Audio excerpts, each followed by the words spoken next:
여보 어머니 도대체 언제까지 계신데? 이제 가실 때 되지 않았어? 나 불편해 죽겠어. 매번 일 도와주시려는 것도 그렇고, 밥할 때마다 오셔서 구경하시는 것도 짜증나. 그리고 평소엔 먹지도 않는 아침밥은 언제까지 먹어야 해? 나도 그래. 근데 어머니가 왜 오신지 모르겠어. 절대 저럴 분이 아니신데. 그렇다고 너무 티나게 불편한 티 내지 마. 내가 보기에도 다 티나더라. 아, 몰라. 내일 일어나면 당신이 한번 슬쩍 여쭤봐. 설마 당분간 쭉 머물다가 가시려는 거 아니겠지? 에이, 설마. 내가 그렇게는 절대 못하게 할게. 그리고 어머니도 눈치가 있는 사람인데 설마 그러겠어? 우리 사는 것도 바빠 죽겠는데 언제 어머니까지 챙겨. 내가 잘 말해 볼 테니까 당신은 가만히 있어. 알겠어. 믿어줄 테니까 행동으로 좀 보여줘. 이게 어떻게 된 일일까요? 지금 첫째 아들과 며느리가 집에 머무는 어머니를 귀찮다며 쫓아내려 하고 있는데요. 오늘은 아들들에게 의지하며 살고 싶었던 황덕자님의 사연입니다. 어떤 내용의 이야기일지 바로 들어보도록 하겠습니다. 안녕하세요. 저는 경상남도 진주에 사는 71살 황덕자라고 합니다. 진주에서도 시골 동네인 곳에서 혼자 살고 있습니다. 혼자서 있다 보면 너무 심심할 때가 많은데 그럴 때마다 유튜브에서 여러분들의 사연을 들으면서 시간을 보내고 있어요. 사연을 들을 때마다 가슴이 저리기도 하고 어떨 때는 기쁘기도 하답니다. 많은 어르신들이 다들 힘든 삶을 긍정적으로 살아가려고 노력하시더라고요. 저도 여러분들께 말씀드리고 싶은 이야기가 있어 이렇게 사연을 씁니다. 제가 오늘 해드릴 저희 사연은 저와 제 첫째 아들 그리고 둘째 아들 그리고 며느리 사이에서 있었던 유쾌하지만은 않은 그런 이야기입니다. 끝까지 제 얘기를 들으시고 어떻게 생각하시는지 여러분의 의견 말씀해 주시면 제가 조금이나마 위로를 받을 수 있을 것 같습니다. 그럼 이야기 시작해 볼게요. 저는 어려서부터 시골에서 자라왔습니다. 태어나서 지금까지 계속 진주에서만 있었죠. 여기서 살면서 남편을 만나 결혼을 했고 아들 둘과 딸 하나를 낳아 모두 서울로 보냈습니다. 그렇게 남편과 여기서 농사를 지으며 살다가 남편이 세상을 떠난 지도 어언 7년이 다 되어 갑니다. 시간이 정말 빠르다는 걸 느낍니다. 남편이 세상을 뜬 게 바로 어제 같은데 벌써 7년이라니. 처음엔 혼자 살아야 되는 게 막막했습니다. 하지만 시골이라는 게 다들 아는 사람이라서 그분들의 도움을 받아 외롭지 않게 살 수 있었죠. 또 건강하게 살기에도 좋았고요. 아침이면 옆집 수녀엄마와 산책을 하고 같이 밭에 가서 일을 했습니다. 그러다 점심을 먹고 오후에는 동네 정자에 모여서 과일이나 떡을 먹으며 수다를 떨었죠. 나쁘지 않았습니다. 하루하루가 평온했거든요. 그때는 이런 삶이 죽을 때까지 지속될 거라 생각했습니다. 하지만 그건 제 착각이었어요. 요즘 들어서 건강이 눈에 띄게 안 좋아지는 걸 느꼈습니다.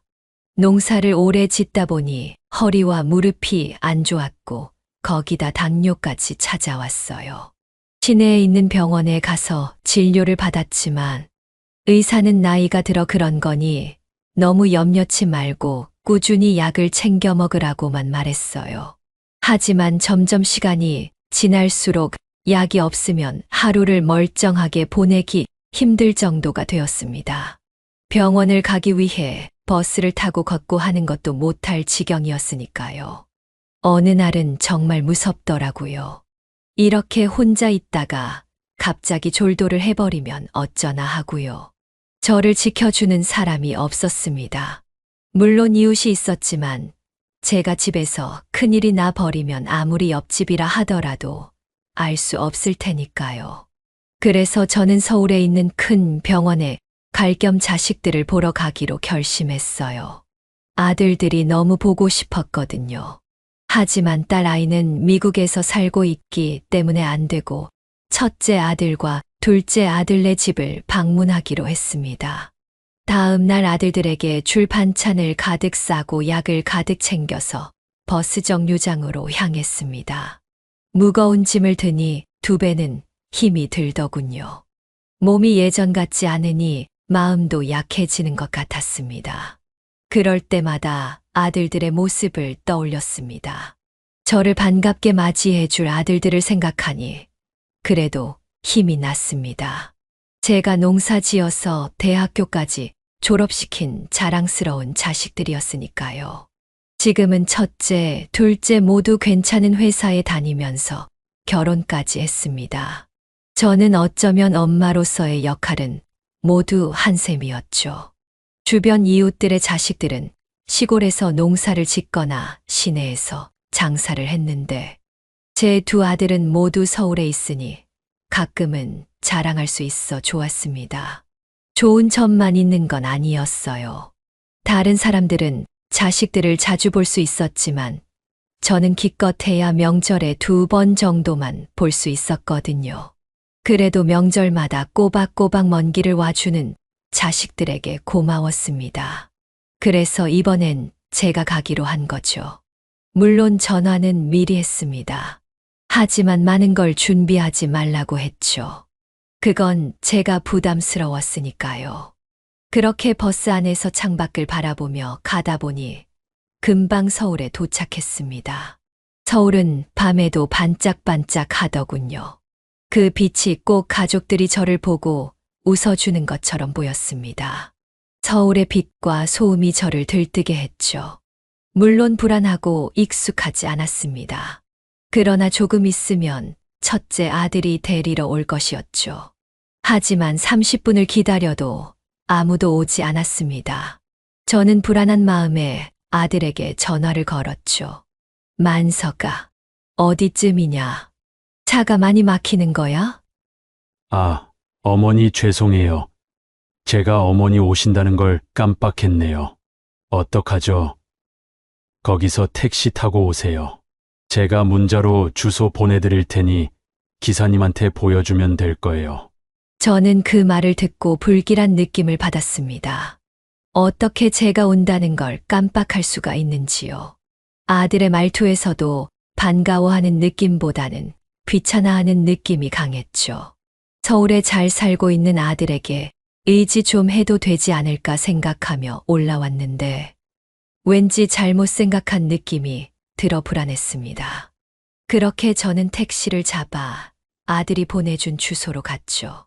주소에 도착하니 아파트더군요. 도착을 했는데도 아들은 나오지 않았습니다. 결국 저는 무거운 짐을 혼자 들고 엘리베이터까지 가야 했어요. 무릎과 허리가 너무 아팠지만 그래도 괜찮았어요. 곧 아들의 얼굴을 볼 수 있었으니까요. 도착하니 아들과 며느리, 손주들이 다 있었어요. 하지만 그중 누구도 저를 보고 기뻐하지 않았어요. 며느리는 인사를 대충 한 채 부엌으로 갔고 손주들도 잠시 저를 보다가 다시 TV를 보기 시작했어요. 아들은 겨우 일어나서 제가 가져온 짐을 들고 작은 방에 가져다 주었죠. 그때 저는 제가 느꼈던 불안감이 실제로 벌어졌다는 걸 실감했어요. 제가 이 순간을 얼마나 기대했었는지 그들은 몰랐을 겁니다. 저의 기대는 점점 사라져갔죠. 마치 누군가 저에게 찬물을 확 끼얹은 느낌이었어요. 그래도 저는 웃으며 손주들에게 다가가 용돈과 사탕을 주었습니다. 그제서야 손주들은 저에게 관심을 보였죠. 아들은 애써 저에게 와서 말했습니다. 어머니, 제가 마중을 못 나가서 죄송해요. 식사는 하셨죠? 오느라 피곤하셨을 텐데 얼른 주무세요. 내일 같이 밥 먹고 얘기해요. 저는 밥을 먹지 않았고 피곤하지도 않았지만 아들 내외가 고생하는 게 싫어서 그냥 방으로 들어갔죠. 방에 들어가니 얇은 이불만 방에 깔려 있었습니다. 그곳에서 자면 허리가 너무 아플 것 같아 아들에게 말을 했죠. 아들아, 내가 허리가 아픈데 혹시 조금 두꺼운 이불이 있니? 아니요, 어머니, 저희가 손님용 이불이 따로 없어서요. 내일 옆집한테 좀 빌려볼 테니까 오늘은 그냥 주무세요. 그 말은 저를 너무 서운하게 했어요. 왜냐하면 손주들 방과 안방에는 침대에 두꺼운 이불이 깔려 있었거든요. 저는 차오르는 서운함을 애써 참고 누워 억지로 잠을 청했습니다. 다음 날 가족들과 함께 아침을 먹게 되었어요. 오랜만에 가족들과 식사를 할 생각을 하니 기분이 좋았습니다. 어제 저녁을 먹지 못해 배고프기도 했고요. 하지만 식탁에 앉으니 가족들 사이에서 어색한 분위기가 맴돌았습니다. 손주들은 졸린지 꾸벅꾸벅 졸았고 며느리는 말 없이 밥을 먹기만 했어요. 아들은 며느리의 눈치를 보기만 했고요. 밥은 굉장히 조촐했습니다. 누룽지 밥에 김치 그리고 멸치볶음과 김이 있었죠. 단촐했지만 저는 좋았어요. 시골에선 매일 이렇게 먹었거든요. 저는 그저 가족들과 즐겁게 밥을 먹고 싶었는데 그들은 이 자리가 그렇게 기쁘지 않았던 것 같았습니다. 저는 밥을 입으로 넘기는지 코로 넘기는지 모를 만큼 그 자리가 불편했어요. 아들과 며느리의 표정을 계속 살폈지만 불편한 듯한 표정만 지었어요. 가끔 며느리가 아들의 귀에 대고 뭔가를 말했지만 잘 들리지 않았어요. 그렇게 세상에서 가장 불편한 식사 시간이 끝이 났어요. 대화가 거의 없이 밥만 먹었던 식사였죠. 그때부터 저는 제가 아파서 좀 쉬러 왔다는 말을 해야 하나 말아야 하나 고민이 되었습니다. 제가 왔는데 아프기까지라도 하면 아들 부부는 정말로 부담스러워 할 것 같았죠. 거기다 시골에서는 매일 몸을 움직이려고 했는데 여기선 그게 어려우니 집안일을 도우려 했습니다. 그런데 오히려 며느리의 눈치 때문에 그것마저 할 수 없었죠. 전 저의 선택이 후회가 되었습니다. 잘못된 결정을 한 것 같았죠. 다음 날도 그 다음 날도 시간이 지날수록 우리는 더욱 어색해졌고 같이 밥을 먹는 시간은 거의 지옥과 같았죠. 제가 아무리 말을 붙이려 해도 아들과 며느리는 단답으로 대답해서 아예 대화를 하지도 못하게 했죠. 요즘 날씨가 추워졌구나. 다들 나갈 때는 옷 단단히 껴입고 나가거라. 네, 어머니도요. 요즘 뭐 힘든 일은 없니? 네, 딱히 없어요. 혹시 내가 도울 일이 있으면 언제든지 말하거라. 할 수 있는 게 있다면 뭐든지 할게. 어머님이 뭐 하실 게 있겠어요. 그냥 편하게 있다가 가세요. 이런 식의 대화였죠. 저는 점점 그 어색한 분위기를 견디기 힘들었고 밤마다 잠을 설쳤습니다. 몸이 아파서 그런 것도 있었지만 생각이 많아졌기 때문이었죠. 밥을 제대로 먹지 못해 몸도 야위어 갔습니다. 그런데 어느 날 밤이었어요. 새벽까지 잠에 들지 못한 저는 목이 말라 부엌으로 물을 마시러 갔죠. 근데 안방에서 아들과 며느리의 소리가 들리기 시작했어요. 시간인지라 매우 조용했고 둘의 목소리는 아주 잘 들렸죠. 들어보니 제 이야기를 하는 듯 했습니다. 여보 어머니 도대체 언제까지 계신데? 이제 가실 때 되지 않았어? 나 불편해 죽겠어. 매번 일 도와주시려는 것도 그렇고 밥할 때마다 오셔서 구경하시는 것도 짜증나. 그리고 평소엔 먹지도 않는 아침밥은 언제까지 먹어야 해? 나도 그래. 근데 어머니가 왜 오신지 모르겠어. 절대 저럴 분이 아니신데. 그렇다고 너무 티나게 불편한 티 내지 마.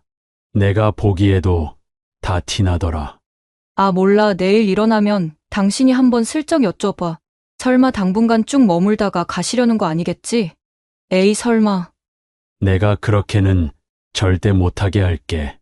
그리고 어머니도 눈치가 있는 사람인데 설마 그러겠어? 우리 사는 것도 바빠 죽겠는데 언제 어머니까지 챙겨. 내가 잘 말해볼 테니까 당신은 가만히 있어. 알겠어 믿어줄 테니까 행동으로 좀 보여줘. 저는 그 이야기를 듣고 심장이 내려앉는 것만 같았어요. 제 귀를 의심했죠. 아무리 아들과 며느리가 저를 불편하게 여긴다 해도 저렇게까지 말할 이유가 없었거든요. 저는 방에 조심히 들어가 이불을 뒤집어 쓰고 슬피 울었습니다. 곧 떠나야만 했죠. 그렇게 다음 날이 되었고, 저는 아침 일찍 짐을 싸고 갈 준비를 했습니다. 첫째 아들 내외에게 더 이상 부담을 줄 수는 없었죠. 준비를 마치고 나오니 아들은 놀란 것 같았습니다. 조금은 기뻐하는 것도 같았죠. 어머니 가시게요? 그래, 이제 슬슬 가야지. 왜요? 좀 더 있지 않으시고요. 이렇게 갑자기 가시는 게 어딨어요? 내가 더 있어봤자 너네 부담스러워만 하지. 안 그러니? 아니에요, 어머님. 저희는 어머님 있으셔서 듬직하고 좋았는거려. 아쉬워요. 자주 오세요. 이젠 올 수 있으려나 모르겠다. 왜요? 어머니 무슨 일 있는 거 아니시죠? 일 없다. 가보마. 어머니 바깥까지 배웅해 드릴게요. 됐다. 나 때문에 아침 일찍 일어나느라 불편했을 텐데 더 자거라. 어머니 어디로 가시게요? 둘째네로 가련다. 둘째네 주소 알지? 그거 내 휴대폰에만 보내주렴. 저는 그렇게 아침 일찍 첫째 아들네를 나섰어요. 가슴에선 불이 이글이글 타올랐지만 제가 부담스럽게 한 건 사실이니 별말 하지 않았죠. 하지만 서운한 건 어쩔 수 없었어요. 그래도 둘째네는 그러지 않을 거라 생각했습니다. 왜냐하면 둘째가 첫째보다 애교가 훨씬 많았고 어렸을 적부터 저를 너무 좋아했기 때문이었죠. 얼마나 붙어 다녔는지 별명이 껌딱지였을 정도였습니다. 근데 택시 타고 둘째네로 가는 동안 통증이 조금 심하게 왔습니다. 얼른 병원에 가야 했지만 첫째 아들에겐 말을 하지 못해서 늦어진 것이었죠. 저 같은 시골 할머니가 뭘 알겠습니까? 그래서 저는 둘째네 도착하면 병원부터 같이 가달라고 할 참이었습니다. 그렇게 저는 둘째네로 향했죠. 둘째에겐 미리 전화를 하니 역시나 첫째와는 다른 반응이었어요. 매우 저를 반기는 듯 했죠. 어머니 그럼 오셔도 되죠? 얼른 오세요. 식사는 하셨어요? 아직이란다. 뭐 하고 있니? 저는 일어나서 회사 갈 준비하죠. 오시기 전에 출근해야 할 것 같아요. 아내한테 말해서 아침 차려달라고 부탁해 놓을게요. 이따가 저녁에 봬요. 그래. 회사 잘 다녀오거라. 저는 첫째네 때문에 기분이 불편했지만 그래도 둘째의 밝은 목소리에 다시 설레기 시작했죠. 제가 바라던 것이었어요. 그렇게 집 앞에 도착을 했고 출근한 둘째 아들 대신 며느리가 나와 있었어요. 어머니, 오랜만이네요. 오시느라 힘드셨죠? 짐 저한테 주세요. 그래, 아가야. 잘 지냈니? 네, 저야 잘 지냈죠. 어머니 창란젓 좋아하시죠? 제가 아침은 간단히 따뜻한 누룽지에 창란젓 준비해뒀어요. 고맙다. 내가 젓갈 좋아하는 건 또 어떻게 알아서. 그이도 똑같이 좋아해요. 매번 먹으면서 어머니 얘기를 안 한 적이 없다니까요. 어머니가 젓갈 좋아해서 자기도 좋아한다고요. 나빴던 기억은 온데간데 사라지고 저는 다시 기분이 좋아지기 시작했습니다. 첫째 아이네와 달리 저를 진심으로 반겨주었고 방에도 두꺼운 이불을 깔아주었죠. 첫째네에서는 결국 이불을 바꿔주지 않았거든요. 아침밥도 맛있게 먹었고 저는 둘째 며느리와 산책도 함께 했습니다. 며느리는 저를 잘 모시려고 노력했고 저 또한 너무 부담스럽지 않게 하려고 노력했습니다. 집에 돌아오는 길에 며느리가 저에게 묻더군요. 어머니 근데 어쩐 일로 서울에 다 오셨어요? 어머니 서울은 공기가 탁하다고 별로 안 좋아하시잖아요. 다름이 아니라 내가 몸이 요즘 말이 아니라서 도움 좀 받으러 왔다. 시내 병원에 갔더니 서울 큰 병원에 가보라고 해서. 정말요? 왜 이제야 말씀하셨어요? 당장 내일 연락해서 예약해 놓을게요. 고맙다, 며느라가. 저는 왠지 모르게 눈물이 났습니다. 첫째내서 받았던 서름 때문인지 이렇게 친절한 며느리의 태도가 너무 따뜻했거든요. 그렇게 저녁이 되었고 아들은 퇴근해서 돌아왔습니다. 오는 길에 제가 좋아하는 굴비를 사왔더라고요. 어머니 보고 싶었어요. 배고프시죠? 어머니 좋아하시는 굴비 사왔어요. 얼른 구워서 먹어요. 여보, 이것 좀 맛있게 구워줘. 그날 저녁은 정말로 행복한 시간이었어요. 손주 딸도 저를 정말로 좋아했고 아들과 며느리도 저에게 말을 많이 걸어주더군요. 어머니 괜찮아요. 여기 진짜 잘하는 병원 있으니까 가서 진료받으면 훨씬 좋아지실 거예요. 그래, 나도 그랬으면 좋겠구나. 어머니 혼자 계시는 게 정말로 걱정됐었는데 이렇게 얼굴 보니까 정말 좋아요. 아버님 돌아가시고 엄청 적적하시다고 하셨잖아요. 그래도 괜찮다. 같은 동네 친구들도 아직 많고 건강만 좀 더 좋아지면 좋겠다만. 이제 어머니도 나이 많이 드셨어요. 누가 좀 같이 어머니 옆에서 도와주면 좋을 것 같은데. 저는 그 말을 듣고 너무나 기뻤어요. 제가 정말 원하던 말이었죠. 그래서 저는 진주에서의 삶을 정리하고 여기에 오면 어떨까 생각까지 했어요. 이렇게 저를 반겨주는 아들이라면 이곳에서 다시 삶을 시작해도 좋겠다고 생각했거든요. 하지만 이 생각은 저의 착각에 불과했어요. 저는 주말에 예약한 병원에 아들과 며느리와 함께 방문을 했습니다. 역시 큰 병원이라 그런지 진주와는 다르게 여러 검사를 진행했습니다. 그때까지만 해도 저는 작은 아들과 살 기대에 크게 부풀어 있었죠. 검사 결과는 너무 심각하지도 그렇다고 좋게 나오지도 않았어요. 걸을 때 보조기구를 사용하면 좋을 것 같다는 것과 당뇨가 있으니 먹을 것과 약을 잘 조절해서 먹으라는 것이었죠. 평생 짊어지고 가야 하는 것이었어요. 하지만 저는 그래도 기분이 좋았어요. 진주에 혼자 있을 때는 정말 힘들었지만 이렇게 내 옆에 아들과 며느리가 잘 보살펴준다면 이 정도 아픈 거야 괜찮았죠. 아들과 며느리에게 직접적으로 묻진 않았지만 지금까지의 행동을 본다면 제가 의지해도 괜찮을 것 같았죠. 하지만 제가 먼저 이야기를 꺼내지는 않기로 했어요. 그건 이 아이들에게도 부담이 될 테니까요. 그래서 아들이 먼저 그 이야기를 꺼내주길 바랬고, 그러지 않는다면 저는 다시 진주로 내려갈 생각을 하고 있었죠. 그렇게 며칠이 지났어요. 둘째 아들과 며느리는 변함없이 저를 잘 챙겨주었죠. 하지만 저는 첫째 아들네에서 있었던 일이 생각이 났어요. 혹시 둘째 아들과 며느리도 나를 귀찮아하는 거면 어떡하지? 사실 나를 짐으로 생각하는데 앞에서만 이러는 것 아닐까? 라는 생각들이 제 머릿속을 맴돌았죠.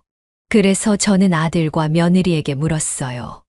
혹시 내가 여기 있는 게 많이 불편하니? 네. 아니요, 어머님 그게 무슨 소리세요. 저는 어머님이 있어서 너무 좋은 거려. 그치? 그럼요, 저는 어머님이 꼭 제 친정어머니 같아서 너무 편해요. 어머님 있고 싶은 만큼 있다가 가세요. 정말이냐? 내가 여기 더 있어도 되는 거지. 그럼요, 어머님. 진주에 가봤자 더 외롭기만 하시지 않겠어요? 저희랑 좀 더 있다가 편할 때 가세요. 그런데 얼마나 계시려고요? 아직 생각은 안 해봤다만. 내가 혼자 생활하기엔 너무 힘이 들어서 너희가 괜찮다면 조금 더 있고 싶은데 괜찮겠니? 아휴, 별 말씀을요. 당연하죠. 저는 아들과 며느리 앞에서 눈물을 흘리고 말았습니다. 아들과 며느리의 말은 저에게 감동이었고 저는 당장 죽어도 여한이 없다고 생각했죠. 그렇게 몇 주가 지났습니다. 저는 꾸준히 병원을 다녔고 저희 건강도 조금씩 괜찮아지기 시작했어요.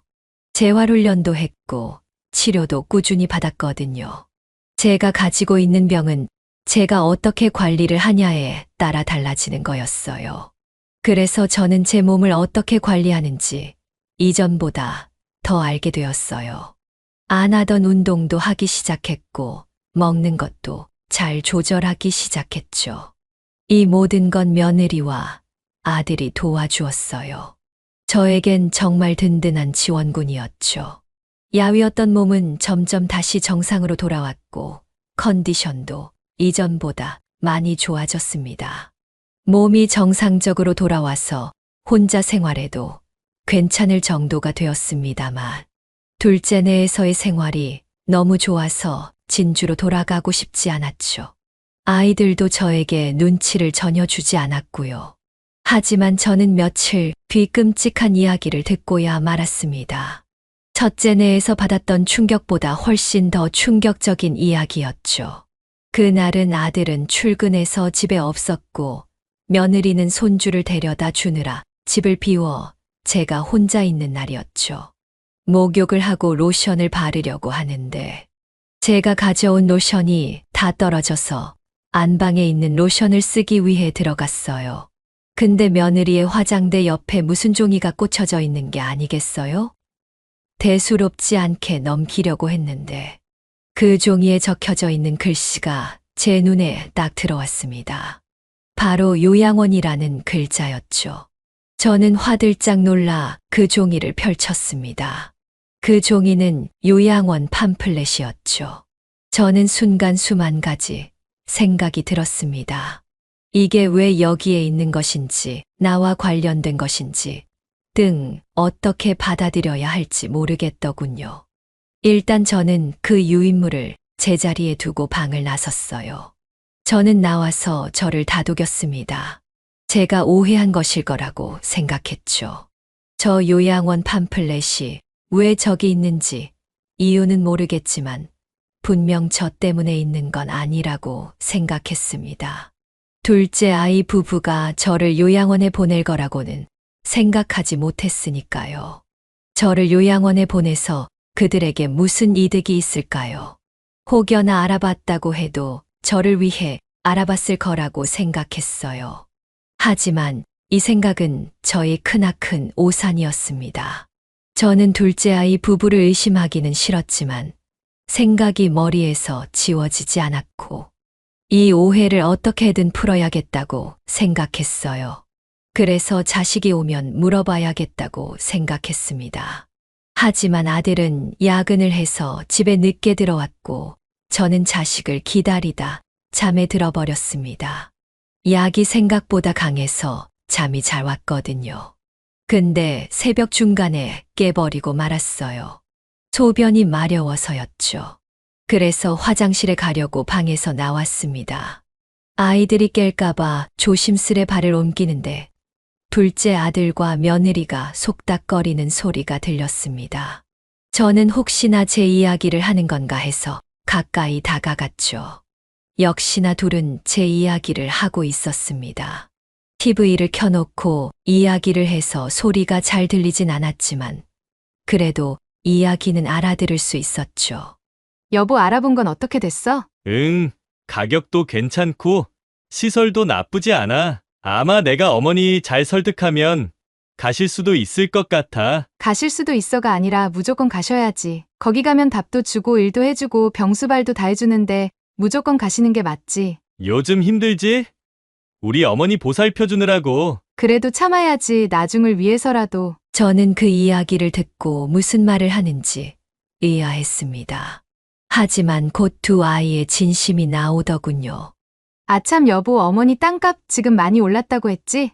맞아. 아마 몇 년 안에 그 근처에 도로가 깔린다고 해서 좀만 더 기다리면 더 오를 거야. 근데 어머니는 대대로 내려온 땅이라고 지금까지 안 파셨거든. 어머니 요양원에 들어가게 되면 돈이 필요하니까 그 핑계로 땅 팔아서 어머니 보내드리고 남은 건 우리가 가져야지. 너무 좋다. 우리 그 땅 팔면 비싼 데로 이사 갈 수 있는 거야? 물론이지. 집이 뭐야. 차도 바꾸고 가구도 싹 다 바꿔야지. 생각만 해도 너무 좋아. 어머니 돌아가실 때까지 꼼짝없이 기다려야 한다고 생각했는데 이렇게 빨리 기회가 올 줄 몰랐어. 그니깐 말야. 바보 같은 첫째 형 때문에 우리만 경사났지 뭐야. 복이 굴러들어온 것도 모르고 하여간 옛날부터 둔하긴 했어, 사람이. 분명 어머니는 첫째 형한테 실망해서 우리한테 땅을 맡기실 거야. 그럼 내가 잘 처분해봐야지. 당신 멋지다. 근데 언제 말씀드리려고? 좀 더 지켜보자. 어머니가 완전히 우리를 신뢰하고 믿으실 때까지 그때까지 참을 수 있지? 그럼 얼마든지. 사실 어머니 보살피는데 귀찮고 힘들었거든. 효도한다는 마음으로 한 거지. 그래, 맞아. 이게 효도지. 어머니 좋은 요양원 보내드리는 것도 효도고, 우리 같은 효자 효녀가 어딨어? 저는 둘의 대화의 하늘이 무너지는 듯 했습니다. 지금까지 저에게 잘해준 이유가 집안 대대로 내려온 땅을 팔아서 자기들이 차지하려고 했던 거죠. 제가 만약 자식들에게 더 얹혀 살게 된다면 저는 아들의 말을 들을 수밖에 없고 아들은 분명 땅을 처분한 뒤 저를 요양원에 보낼 것이었습니다. 저는 입이 바짝 말랐죠. 그 자리에서 쓰러질 것 같았지만 있는 힘을 다해 방으로 돌아왔습니다. 오히려 첫째 내에서 들었던 이야기가 덜 충격적일 정도였죠.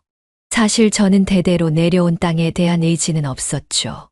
남편은 그런 게 있었지만 저는 딱히 상관없었습니다. 그리고 어차피 제가 죽으면 자식들이 처분해서 나눠 가질 것이었죠. 물론 제가 죽고 나서의 일입니다. 근데 그 시간을 참지 못하고 미리 유산을 가지고 싶어서 저에게 이런 연기를 했던 것입니다. 저는 그들에게 매우 화가 났고 괘씸했죠.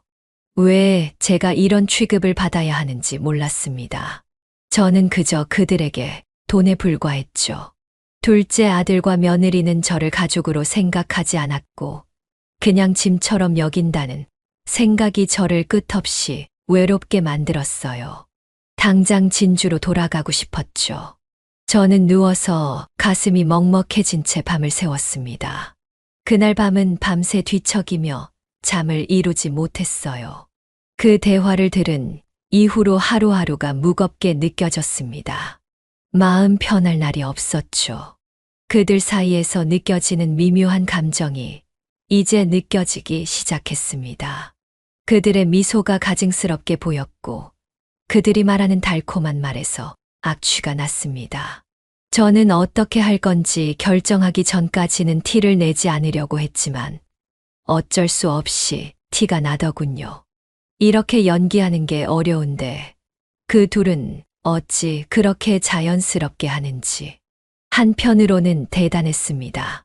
결국 아들 부부와 저는 대화가 줄어들었고 분위기는 점점 차가워졌습니다. 한 번은 저 때문에 싸우곤 하더군요. 아니, 당신이 어떻게 했길래 어머니가 저렇게 변하셔? 무슨 잘못이라도 한 거 아니야? 무슨 잘못을 해? 나는 이전과 똑같이 했어. 나도 어머님이 왜 저러시는지 모르겠다고. 당신이야말로 뭐 걸리는 거 없어? 나도 없지. 내가 무슨 잘못을 해? 그럼 도대체 왜 저러시는 건데? 아프셔서 그런 건가? 나도 모르겠어. 어쨌든 나도 조심할 테니까 당신도 조심해. 최대한 어머니 비위 맞춰드리고 가장 좋은 것만 해드려. 당신도 알겠지만 진짜 중요한 시기야. 이번에 놓치면 우리는 진짜 오래 기다려야 한다고. 그것도 첫째 형이랑 반반씩 나눠야 하고. 첫째 형은 욕심이 드글드글해서 더 가지고 가려고 할지 몰라. 안 돼, 그런 일은 절대 있어선 안 돼. 알겠어, 내가 내일 당장 어머니 좋아하시는 거 장 봐서 요리할게. 같이 산책도 하고. 그래, 조금만 힘내줘. 절대 쓸데없는 말은 꺼내지 말고. 요양원에 대해서는 내가 타이밍을 잘 봐볼 테니깐. 참으로 어이가 없었죠. 다음 날 며느리는 진수성찬을 제게 차려왔습니다. 다 제가 좋아하는 것들이었지만 손을 대기조차 싫었죠. 절 보고 웃는 며느리가 가증스러웠어요.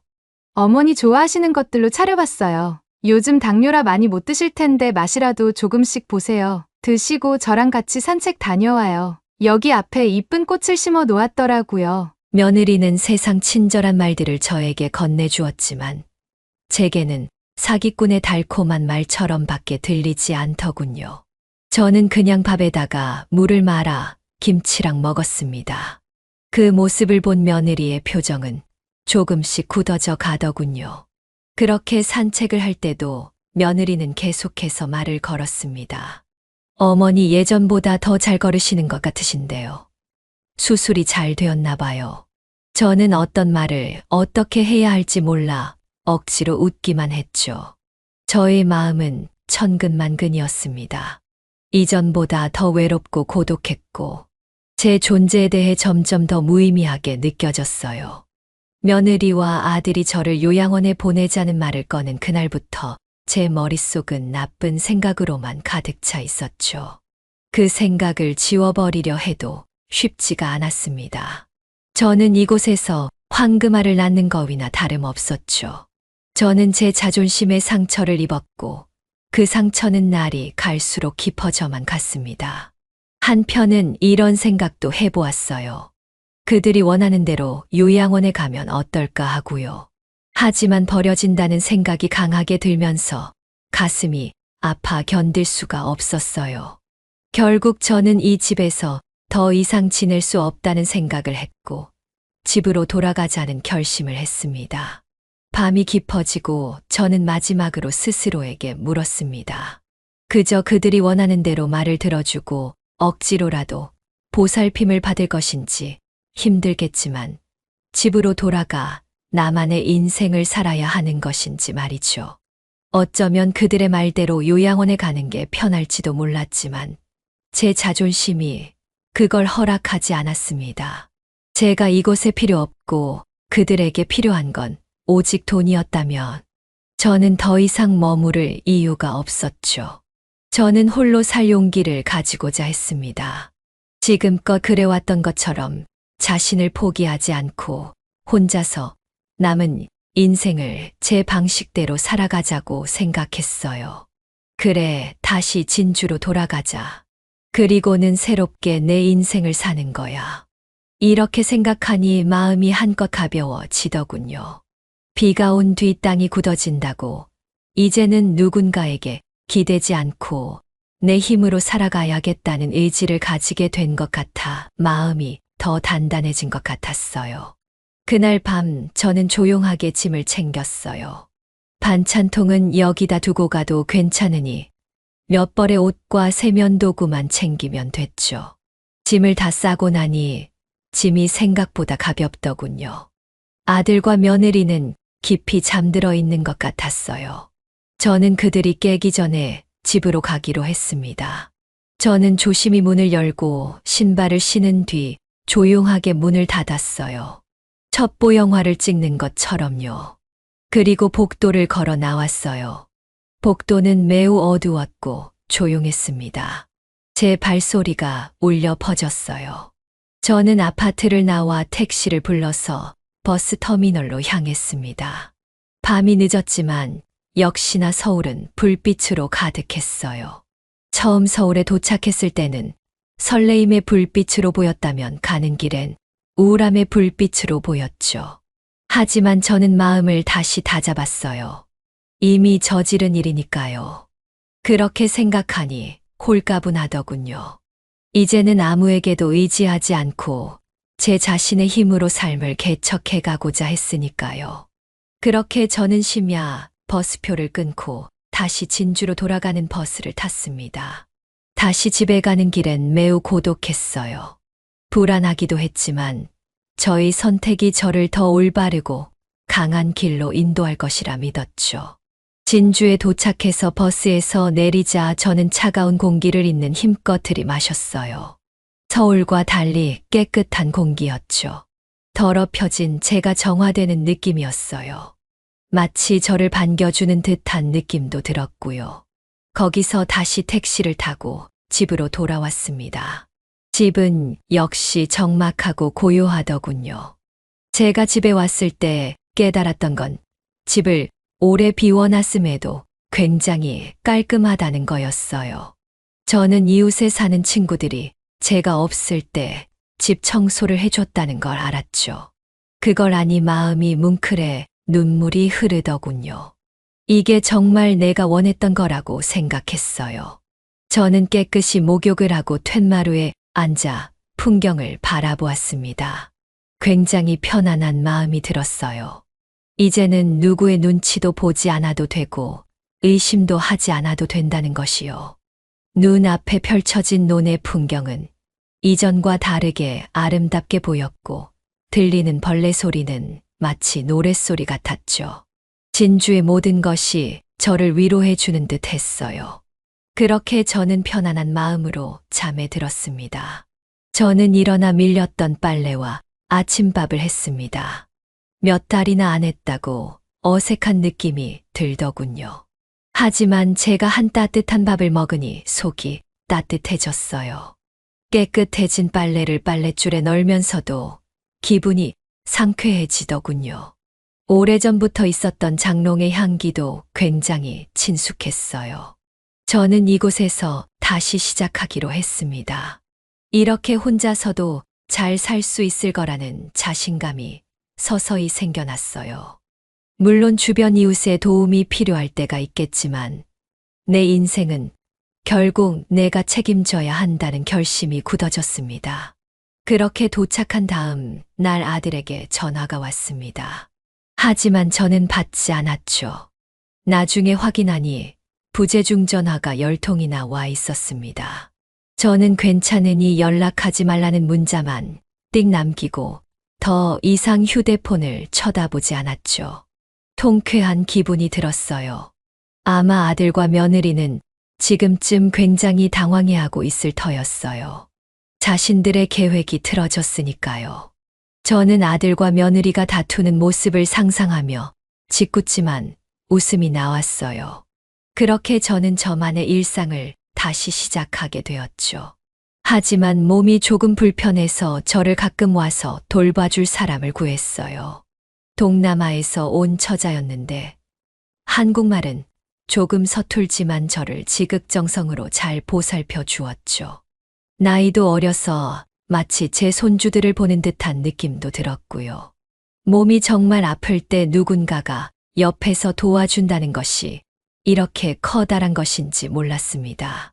저는 약을 잘 챙겨 먹었고 저를 도와주는 처자는 매일 같이 저와 산책을 하고 스트레칭을 시켜주면서 무릎 재활을 도와주었죠. 밥도 나물 위주로 잘 챙겨 먹었어요. 그렇게 시간이 지나니 점점 몸이 회복되는 듯 하더군요.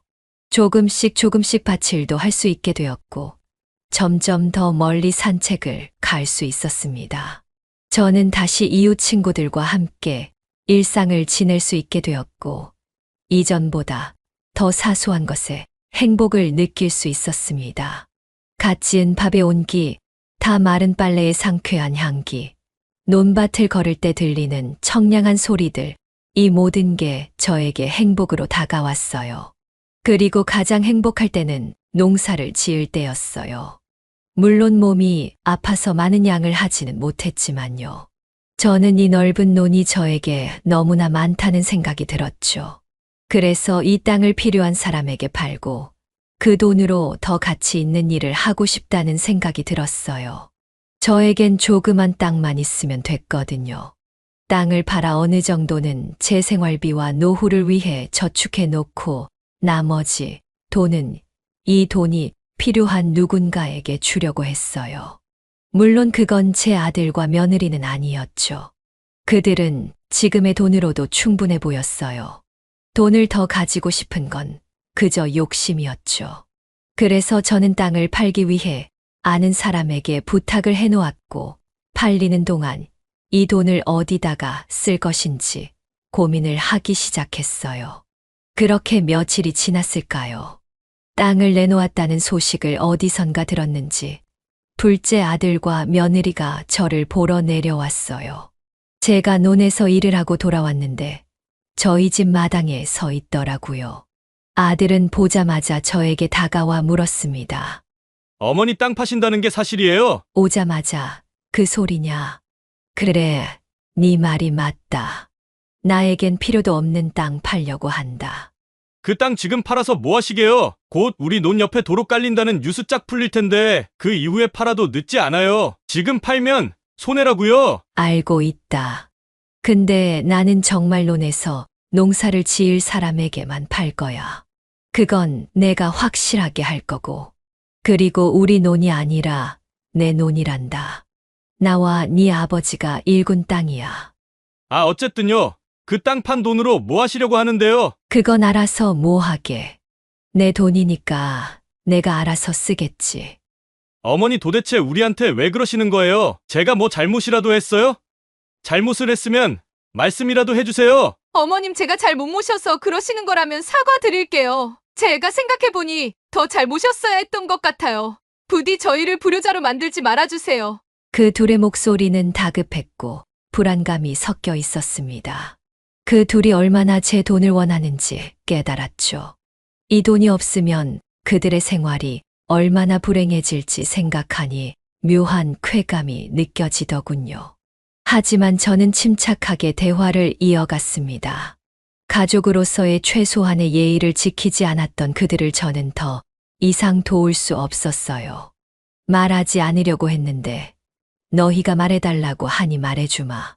사실 그날 너희가 이야기하는 걸 들었다. 나를 요양원에 보내고 땅을 팔아서 집을 산다고, 차를 바꾼다고. 그 둘은 제 이야기를 듣고는 꿀먹은 벙어리처럼 조용해졌어요. 부끄러운 마음이 조금이라도 남아있다면 아무 말도 할 수 없을 것이었죠. 하지만 아들은 억울한 듯이 저에게 이야기했어요.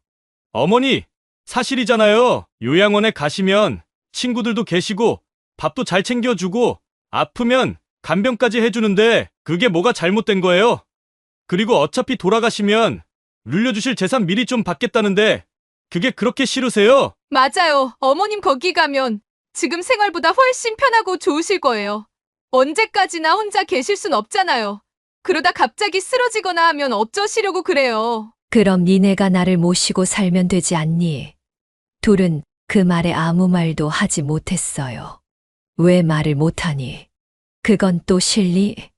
나도 싫다. 요양원에 가는 것도 내가 원하면 가는 거다. 땅을 파는 것도 마찬가지야.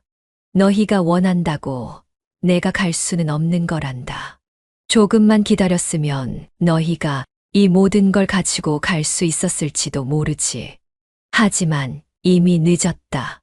나는 너희에게 실망을 했고 내 재산을 물려줄 생각이 추호도 없으니 다시 서울로 올라가거라. 저는 단호하게 그들에게 말을 했고 흔들리지 않았습니다. 아들과 며느리가 안쓰럽긴 했지만 제 마음은 그대로였죠. 그제서야 아들과 며느리는 울먹이며 미안하다고 말했습니다. 목소리는 점점 애원하는 투로 바뀌었고 저를 설득하려 노력을 하기 시작했죠. 나를 외면하고 요양원으로 보내려 했던 너희들이 이제 와서 후회한다고 하더라도 나는 내 마음을 쉽게 풀어줄 생각이 없어. 어머니, 정말 죄송해요. 제가 생각이 짧았어요. 한 번만 용서해 주세요. 어머님 저도요.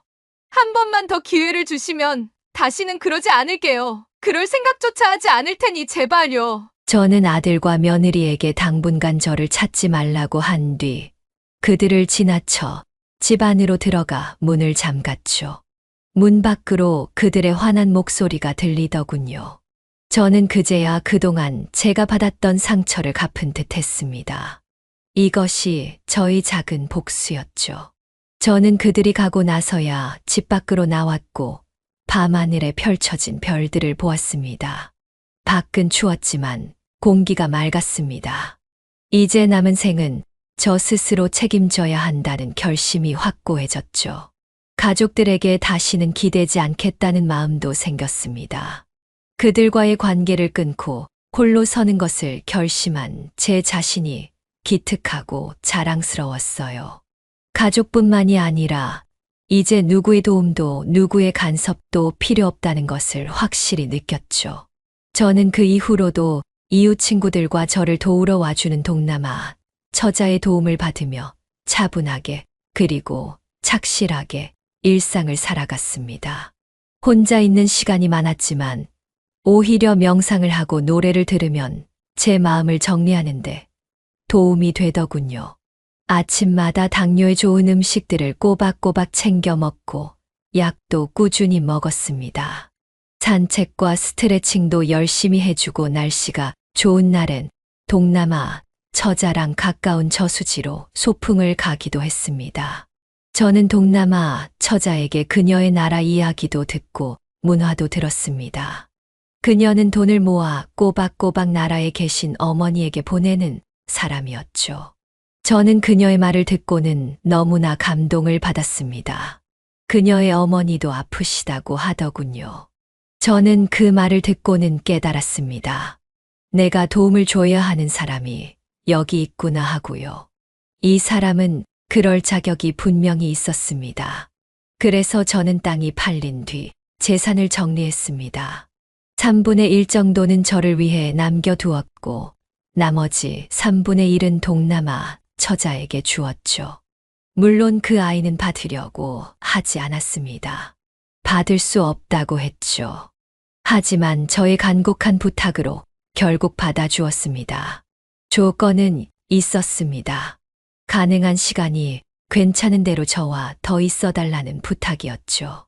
그 조건에 승낙을 했고 그 동남아 처자는 약속을 지켜주었습니다. 그 돈으로 어머니 수술을 무사히 마칠 수 있다면서 너무나 감사해 했죠.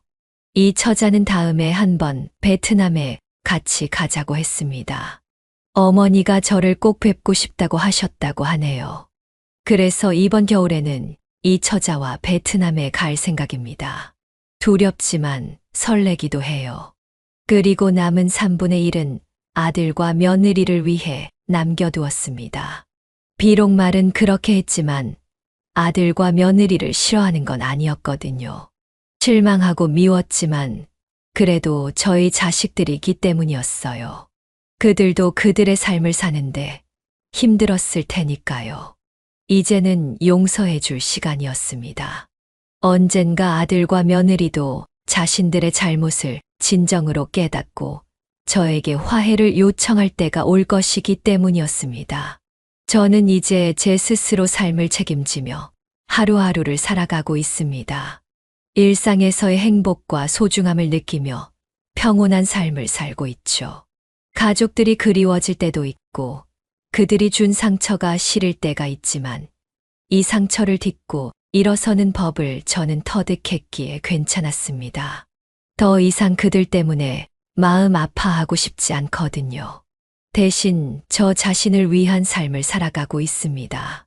창밖에 보이는 저 별빛을 보며 결심을 다짐했으니까요. 그동안의 상처는 저를 더 강하고 단단하게 만들어 주었고 그 결심이 지금의 저를 만들었습니다. 저는 저를 지킬 힘이 있습니다. 여러분은 어떠신가요? 혹시 너무 자식들을 위해서만 살아가지 않으신가요? 과거의 상처에 아파하지는 않으신가요? 저처럼 가족에게 상처받은 분들이 계시다면 용기를 내어 스스로의 삶을 찾아가셨으면 좋겠습니다. 누구에게나 힘든 시간이 있겠지만 그것을 이겨내고 나면 희망찬 새로운 삶이 기다리고 있다는 걸 알아주셨으면 합니다. 마치 저처럼 말이죠. 이제 저는 남은 인생도 홀로 씩씩하게 살아가려고 합니다. 제가 좋아하는 걸 하면서 제가 좋아하는 사람들을 만나면서 말이죠. 혼자라는 사실은 더 이상 무섭지 않아요.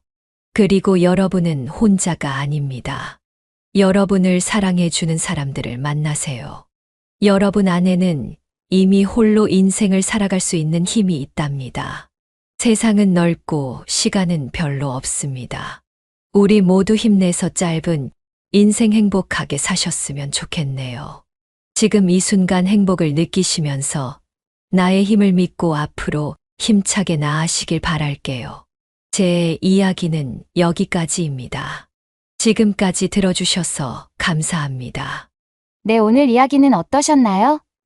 오늘 이야기를 듣고 어떻게 생각하시는지 어머님, 아버님의 생각을 댓글로 공유해주세요. 저는 또 다른 사연으로 찾아뵙겠습니다. 좋아요, 구독, 알람 설정을 통해 앞으로도 따뜻한 정을 나눌 수 있게 함께 해주세요. 어머님, 아버님의 삶의 지혜와 경험을 나눌 수 있는 통로가 되겠습니다. 오늘도 인생을 바꾸는 관점을 통해 사연을 들어주셔서 감사합니다.